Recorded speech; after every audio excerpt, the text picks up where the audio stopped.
Inception. Is it possible?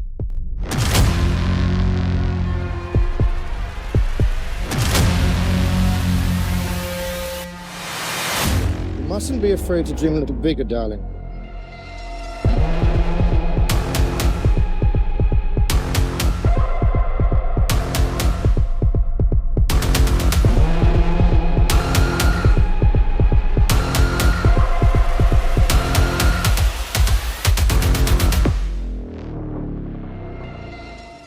What if you could break into someone's dreams? Not just observe them, but build them. Create entire cities inside the subconscious. Manipulate memories. And plant an idea so deep the dreamer believes it came from within. That's the premise of Inception, the psychological sci-fi epic where dreams are crime scenes, thoughts are vulnerable to corporate espionage, and spinning tops can determine reality. But here's the real question. Could we ever actually do this? Could neuroscience take us inside someone else's dream? Decode thoughts? Hijack memory? Or, just maybe, incept an idea into someone's mind? Right now, the answer is no. Not quite. But we're closer than you might think.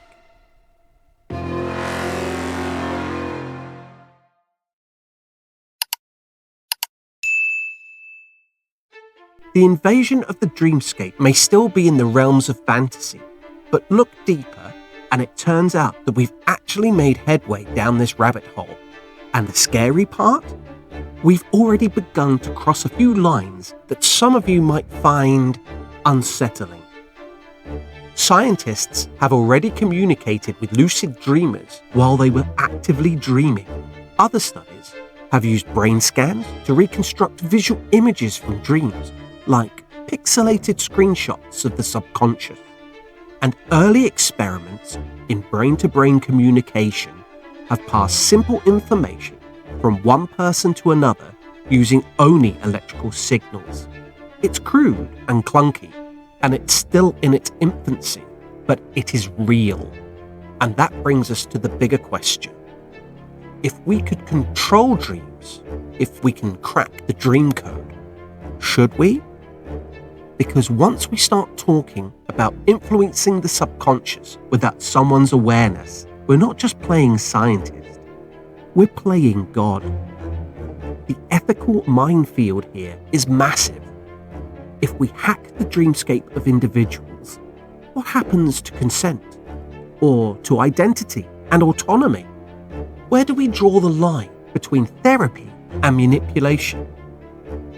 So today, in the Cinematic Science Lab, we're diving into the hard science, the psychological landmines, and the deeply human questions raised by Inception.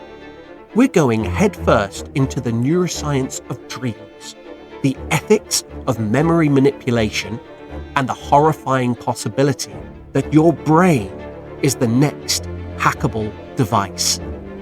How close are we? Could we ever really do it? And if we could, would we want to? This is Inception, under the microscope. I'm ready.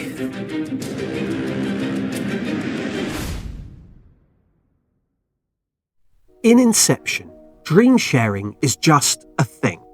No explanation, no sci-fi jargon, just a mysterious briefcase full of wires, an IV drip, and a group nap that turns into a Mission Impossible fever dream. So let's hit pause right here. Could we actually share a dream with another person? Nope, not yet. But the science is beginning to get a little strange. Dreams are solo projects. They happen when your brain goes into REM sleep, fires up the visual cortex, and lets your subconscious run wild with zero adult supervision. No two brains dream alike, and there's no known modern tech that can sync them up like in the movie. But lucid dreaming, that's real. Lucid dreaming is when you're aware you're dreaming, sometimes even able to control it. People train for this. There are communities, techniques, even wearable devices that claim to help. But here's where it gets wild. In 2021, scientists managed something remarkable: real-time conversation with people inside their dreams. Participants were asked questions during REM sleep and responded with eye movements or facial twitches, proving that the dreaming brain can perceive and respond to external stimuli. And then there's dream decoding. Researchers in Japan have used fMRI scans to reconstruct rough images of what people saw in their dreams. The results look like grainy VHS footage of your imagination, but still, they pulled images from dreams, true Black Mirror level stuff. But creating shared dream environments, like in Inception, where you build dreamscapes, invite your friends, and get shot at by a subconscious security team? Pure fiction, for now. As for implanting ideas, that actually hits closer to home. There's a real psychological principle called priming, where subtle cues can influence people's decisions or behaviors, like flashing certain words before a task to nudge someone towards a specific answer. It's not full-on mind control, but it's a real-world baby version of Inception theory. And memory? That's a whole other can of ethically questionable worms. Your memory isn't a hard drive. It's constantly rewritten, distorted, and updated every time you recall it. Some drugs, like propranolol, can blunt the emotional weight of traumatic memories. Others can interfere with memory consolidation altogether. So no, we can't drop you into a dream and have you wake up craving global energy collapse. But if you think your thoughts are completely private, untouched, and unchangeable, think again. I have it under control.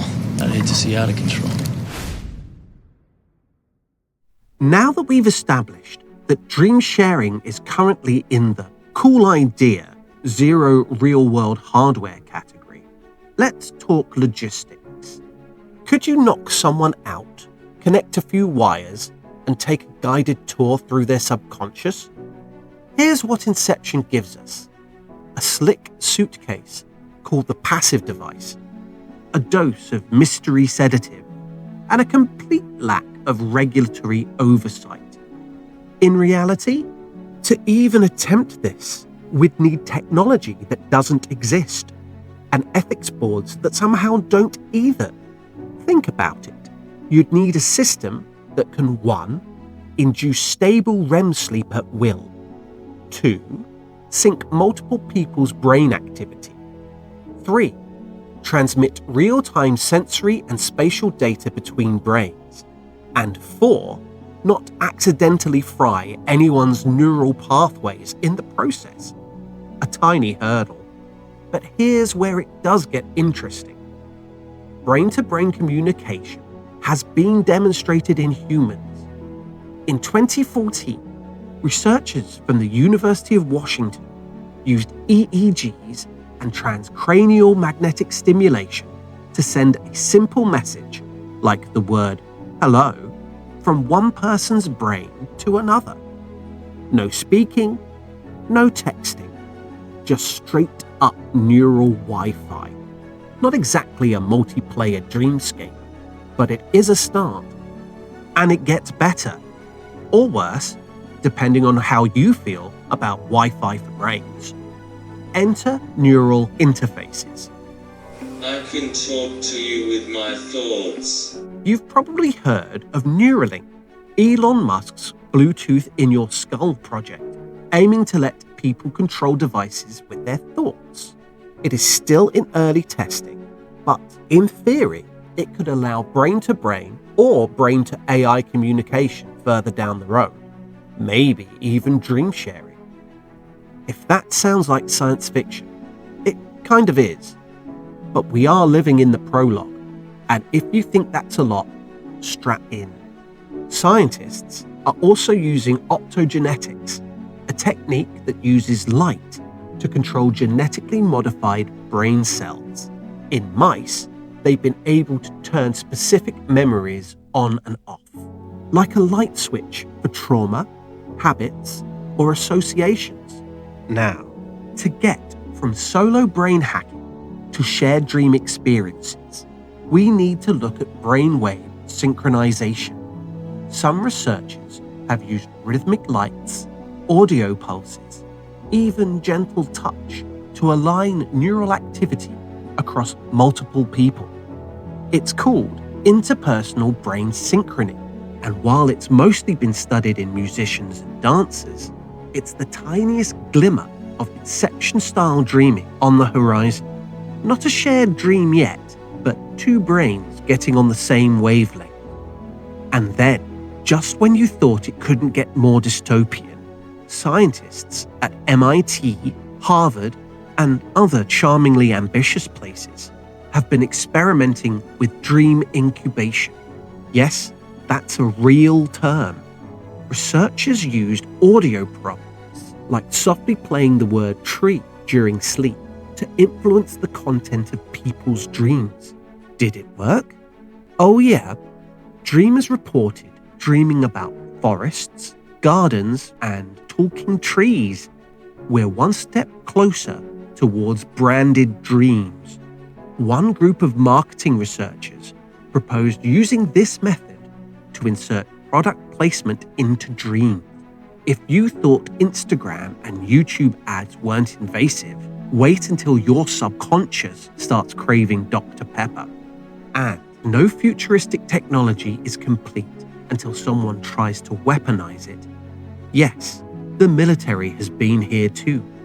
Over the past few decades, various defense departments have explored research on dream control, rapid sleep training, memory suppression, and cognitive interrogation. Some of it is framed as therapy for PTSD, and some of it, not so much. I was given a glass of Kool-Aid, and so were the other children. This Kool-Aid was spiked with LSD. It was horrible. Let's tally this up. Brain-to-brain messaging, check. Basic memory control in animals, check. Priming dreams with real-world cues, check. Full-on dream heist with the subconscious hit squad, dream on. So no, we don't have Nolan's passive machine yet, but between real-time dream interaction, dream priming, brain-to-brain interfaces, and the occasional rogue ad agency, the edges of Inception are starting to blur into the real world. The building blocks are real, and they're raising some very real questions. Because the moment we start editing memory, or nudging your thoughts while you're asleep, or syncing your dreams with someone else's agenda, it stops being science fiction and starts being something else entirely. Don't lose yourself! Find Saito and bring him back! I will! What is it that separates Inception from most sci-fi? It's not just that it's smart. It's that it feels like someone might have tried this. You watch it and think, yeah, I bet there's at least one guy in a basement with a dream machine made out of an old CPAP and a car battery. Spoiler alert, you're not wrong. Let's start with one we already know is real, lucid dreaming. You can train for it, buy books, join online communities where people seriously debate whether cheese before bed unlocks better dreams. There are even full-on gadgets that promise to unlock your inner cob. Number 1, the Nova Dreamer, a sleep mask developed in the 1990s by the Lucidity Institute. It tracked your eye movements during REM sleep and flashed red lights to cue you when you were dreaming. The idea was your dreaming brain would notice the red flashes and go, "Ah, dream logic." Most users either didn't notice or just dreamed about ambulances and rave lights. Still, some users did report increased lucidity, and it helped kickstart interest in dream tech. Number 2, the iBand Plus, a sleek crowd-funded headband launched on Kickstarter in 2016, marketed as smart tech for smarter sleep. It tracked brainwaves and body movement, claiming to detect REM sleep, play dream cues, and gently wake you during light sleep. Control your dreams and wake up like a Disney princess. The campaign raised over $600,000, but many backers reported late deliveries, tech bugs, and results that felt more like sleep paralysis than dream wizardry. Number 3, the Remy mask, a budget-friendly, lucid dreaming sleep mask that blinked customizable LED patterns during REM sleep. No sensors, just a timer-based blinking system. Dream hacking for the everyman. Well, some users loved it. Others described it as being punched in the face by a tiny ray. So if you wanted lucid dreams, you might have gotten a pounding headache and a desperate thirst instead. We may not have Nolan's high-tech passive device yet, but we do have sleepwear that makes you look like you're getting beamed up to the Enterprise. And it's not just the sleep tech crowd getting in on the action. Let's turn to dream suggestion experiments. Some sleep researchers have tried using audio cues like whispering "ocean" or "you are confident" to influence dreams or post-sleep behavior. In some studies, participants reported related dream imagery. In others, the results were disappointingly random. And then there's the CIA, because of course there is. Back in the MK Ultra days, they dabbled in everything from hypnosis to LSD-assisted mental programming. There is no verified evidence of a working dream heist, but plenty of documentation on how not to run a science project without burning your moral compass. And in modern times, dream therapy, trauma processing, virtual reality, and memory reconsolidation are all being explored in clinical settings. So has anyone pulled off a real-world Inception? No. Has anyone tried something like it, with goggles, whisper machines, flashing sleep masks, and a little too much time on their hands? Oh, absolutely. Because science isn't just about asking what's possible. Sometimes it's about asking who thought that this was a good idea. Did you see that? All right, we've talked science, we've talked ethics, and we've talked gadgets that make you look like a glow stick having an identity crisis. But here's the big question. If you tried the dream-hopping, multi-layered, sedative-fueled madness of Inception, would you survive? Let's start with the obvious, that sedative cocktail.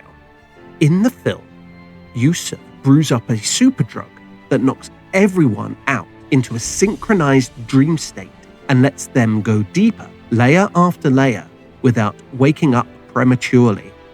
In the real world, we would call this incredibly reckless. Putting someone under for that long in a moving vehicle without proper life support, you're just a bumpy road away from dreamless death. Also, dream sharing requires that everyone's REM cycles magically align. In reality, sleep cycles vary wildly between individuals. And what about the time dilation? In Inception, each dream layer moves faster than the one above.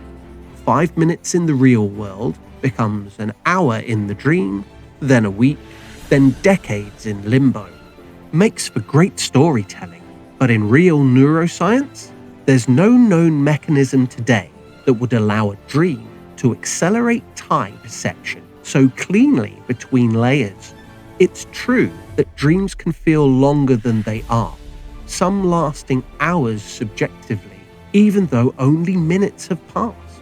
But decades of subjective experience compressed into a few hours? Your brain would not walk away from that intact.